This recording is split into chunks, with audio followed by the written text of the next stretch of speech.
नमस्कार, जय हिंद, वंदे मातरम। आप सभी विद्यार्थियों का स्वागत है आपके अपने यूट्यूब प्लेटफॉर्म सक्सेस पेपर में।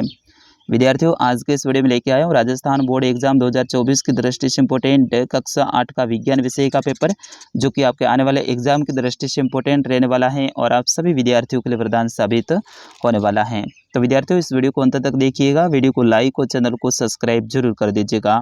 यहाँ पे देखिए, आपको समय है वो 2.5 घंटे का दिया जाएगा और आपका पेपर है वो 80 नंबर का आएगा। विद्यार्थियों, वीडियो को पूरा वॉच कीजिएगा और अभी तक आपने चैनल को सब्सक्राइब नहीं किया तो चैनल को सब्सक्राइब जरूर कर देना है।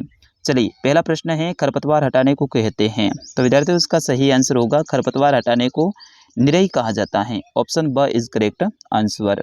फिर उसके बाद में दूसरा प्रश्न, मादा एडिस मच्छर वाहक है। ये नहीं आपको बताना है कि मादा एडिस मच्छर है ये किसका वाहक है। तो विद्यार्थियों, ये डेंगू के वायरस का वाहक है। Option number a is correct answer.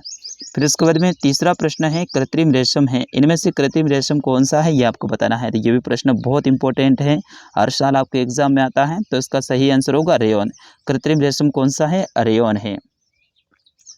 फिर उसके बाद में चौथा प्रश्न है, निम्नलिखित में से किसको पीटकर पतली चादर में परिवर्तित किया जा सकता है। तो आपको बताना है कि इनमें से किसको पीटकर पतली चादर में बदल सकते हैं। तो option a is correct answer. Zinc को पीट कर पतली चादर में बदल सकते हैं। तो option a is correct answer.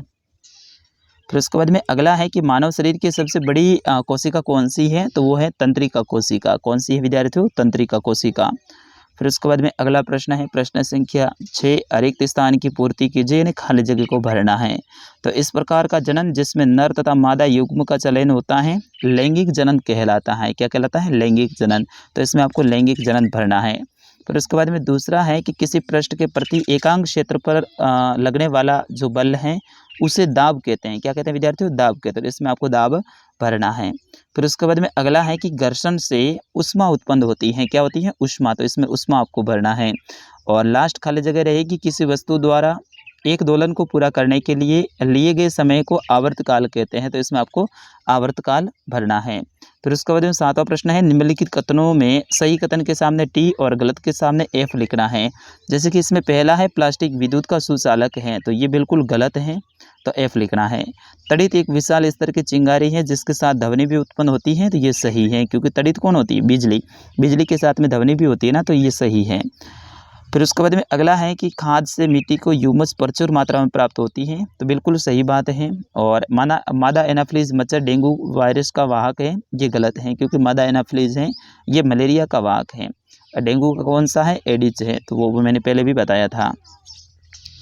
फिर उसके बाद में इसको मिलान करना है, जैसे कि चिकन पॉक्स वायरस है, टाइफाइड ये जीवाणु है, मलेरिया है, इसका संबंध नीचे दे रखा होगा।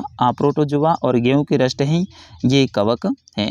फिर उसके बाद में नवा प्रश्न है, रबी की फसल के 2 उदाहरण बताइए। तो गेहूं और चना।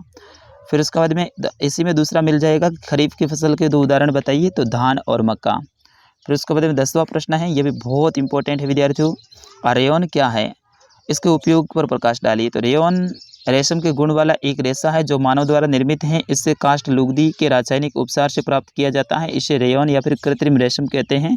इनके उपयोग की बात करें तो रेयॉन को कपास के साथ में मिलाकर रेशम की चादर बना सकते हैं। उनके साथ में मिलाकर कालीन और गलीचे तैयार किया जा सकता है।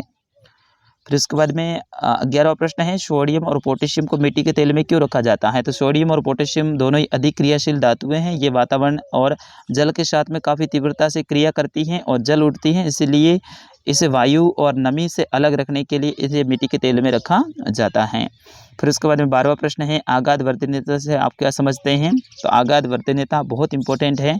तो धातुओं का वह गुण जिसके कारण उन्हें पीट कर पतली चादर के रूप में बनाई जा सकती है, तो आघात वर्तनीयता कहलाती है। तन्यता की परिभाषा लिखिए। तो धातुओं का वह गुण जिसके कारण उनसे तार खींचे जा सकते हैं, तन्यता कहलाती है। तो ये भी प्रश्न बहुत इंपॉर्टेंट है। फिर उसके बाद में कोल तार क्या है, इसका उपयोग आपको बताना है। मोमबत्ती की ज्वाला का चित्र आपको याद करना है। निम्नलिखित में अंतर, चिड़ियाघर और अभ्यारण्य, संकटापन और विलुप्त स्पीसीज, इसमें आपको अंतर स्पष्ट करना है। ये भी बहुत इंपॉर्टेंट रहेगा। मानव के मादा जनन तंत्र और नर जनन तंत्र का नामांकित चित्र आपको याद करना है। तो इस तरह से ये चित्र इस तरह से याद कर लेना। 18वां प्रश्न है, यौन आरंभ के समय होने वाले शारीरिक परिवर्तनों की सूची बनानी है या फिर ऋतुस्राव किसे कहते हैं। ये दोनों ही प्रश्न आने की पूरी संभावना रहेगी, 101% इम्पोर्टेंट हैं। फिर उसके बाद में अगला है कि वर्णन कीजिए घर्षण किस प्रकार से शत्रु और मित्र दोनों हैं। और अंतिम प्रश्न है कि अशुद्ध जल को किस प्रकार विद्युत का चालक बनाया जा सकता है, अथवा में ऑप्शन मिल जाएगा, क्या शुद्ध जल विद्युत का चालन करता है, यदि नहीं तो इसे चालन बनाने के लिए हम क्या कर सकते हैं। तो विद्यार्थियों, ये था साइंस का आपका पूरा पेपर। आगे और भी मैं आपके लिए पेपर लेकर आने वाला हूं, तो उन पेपरों को देखने के लिए आप अभी चैनल को सब्सक्राइब कर दीजिएगा, इस वीडियो को ज़्यादा से ज़्यादा शेयर कीजिएगा, साथ ही आप बताइएगा इस वीडियो को कहां से देख रहे थे। फिलहाल के लिए इस वीडियो में इतना ही, मिलते हैं अगले वीडियो में, तब तक के लिए नमस्कार, जय हिंद, वंदे मातरम।